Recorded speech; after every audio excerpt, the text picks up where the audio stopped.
ओम नमः शिवाय। श्री शिवाय नमस्तुभ्यं। श्री आदिशक्ति पार्वती माताए नमः। श्री विघ्नेश्वराय नमः। श्री लक्ष्मी नारायणे नमः। श्री सरस्वती ब्रह्माय नमः। श्री सियारामे नमः। श्री रामदास हनुमाने नमः। श्री राधेश्यामे नमः। हे शिवजी, તમારી કૃપાથી હું આ શ્રાવણ માસની કથા વાંચી રહી છું અને તમામ શ્રોતાઓ આ કથા સાંભળી રહ્યા છે. અમે બધા આ કથાના વંચનનું પુણ્ય પ્રાપ્ત કરી શકીએ એટલી શક્તિ પ્રદાન કરજો. ઓમ નમઃ શિવાય. શ્રી શિવાય નમસ્તુભ્યમ. श्रावण मास कथा 10वां अध्याय. शिव ने सनत कुमार से कहा, हे सनत कुमार, अब मैं आपसे शनिवार व्रत की विधि कहूँगा. श्रावण महीने में शनिवार के रोज 3 देवताओं का, नरसिंह, शनि और हनुमान का अर्चन करें. दीवार या खंभे में शुभ नरसिंह की प्रतिमा बनाकर लक्ष्मी सहित जगतपति नरसिंह को हल्दी सहित चंदन, नीले पीले फूल से अर्चन कर खिचड़ी तथा हाथी चक्क साग के नैवेद्य का भोग लगाए. आप भी खिचड़ी आदि का प्रसाद भोजन ग्रहण कर ब्राह्मण को भी भोजन कराकर भगवान नरसिंह को तिल के तेल से या तो घी से नहलाना प्रीति युक्त होता है. शनिवार को सब कामों में श्रेष्ठ तेल को कहा है. शनिवार को आप सहपरिवार शरीर में तेल लगाकर नहाकर उड़दी की बनी हुई वस्तु भोजनार्थ बनावे. इससे भगवान नरसिंह प्रसन्न होते हैं. इस प्रकार श्रावण महीने के 4 शनिवार को शनि का व्रत करें. इस व्रत से उसके मकान में लक्ष्मी सुस्थिर हो निवास करती है. हे सौम्य, मैंने भगवान नरसिंह का ये उत्तम व्रत आपसे कहा. इसी प्रकार शनिदेव के प्रीत्यर्थ जो व्रत करे उसे आप सुने. एक लंगड़े ब्राह्मण या उसके अभाव से अन्य कोई ब्राह्मण को तिल का तेल लगाकर गर्म पानी से स्नान कराकर श्रद्धा युक्त हो नरसिंह व्रत में कथित अन्न से भोजन करो. इससे शनिदेव राजी हो ऐसा कहे. हे मुने, अब मैं शनिदेव का ध्यान कहूँगा. आप सावधान होकर सुनो.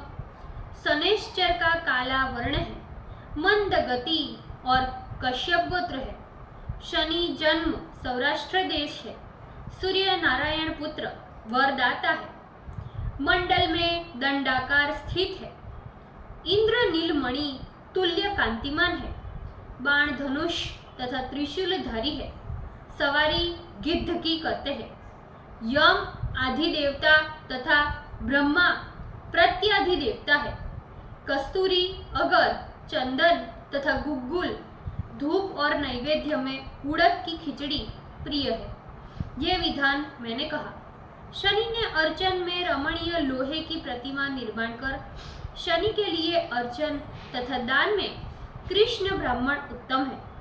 उसे काला कपड़ा, काले वर्ण के बछड़े सहित गौ दान दे. ऐसी विधि द्वारा अर्चन कर प्रार्थना स्तुति करे. राजा नील का राज्य जब विलय हो गया तो राजा नील ने शनिदेव की आराधना की थी तथा शनिदेव ने प्रसन्न हो फिर राज्य प्रदान किया. इसी प्रकार मेरे ऊपर शनिदेव प्रसन्न हो.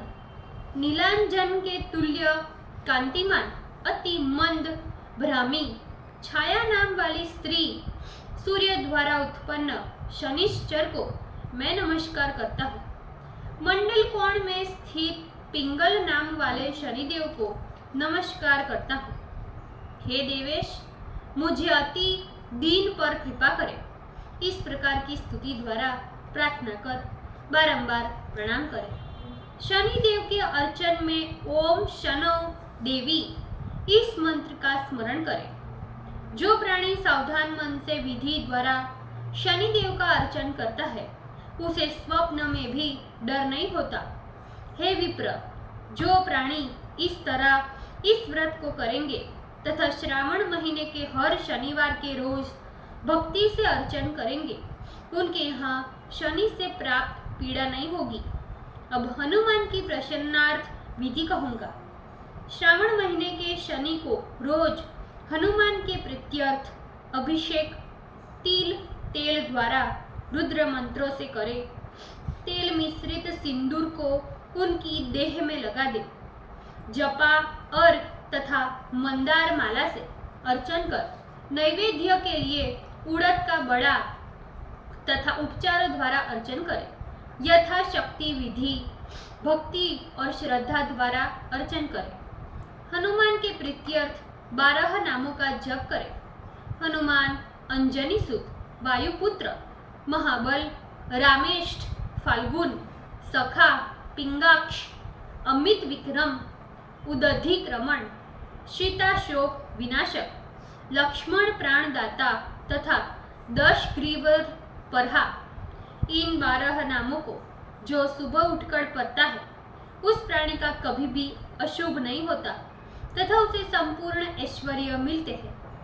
इस प्रकार श्रावण महीने के शनिवार को जो प्राणी हनुमान की आराधना कर लेता है उसकी देह वज्र के तुल्य अरोग और बली होती है, कार्य के करने में वेगमान होती है। शनि के रोज पीपल का स्पर्श तथा अर्चन करें। हे सत्तम, शनि के दिन के अतिरिक्त अन्य किसी भी वार में पीपल को स्पर्श न करें। शनि के दिन ही पीपल को स्पर्श करने से सब सिद्धियां मिलती है। ओम नमः शिवाय। श्री शिवाय नमस्तुभ्यम। ભૂલચૂક માફ કરજો શિવજી। આજના શ્રાવણ માસની કથાના વંચનનું પુણ્ય મને પ્રદાન કરજો શિવજી। ઓમ નમઃ શિવાય। શ્રી શિવાય નમસ્તુભ્યમ।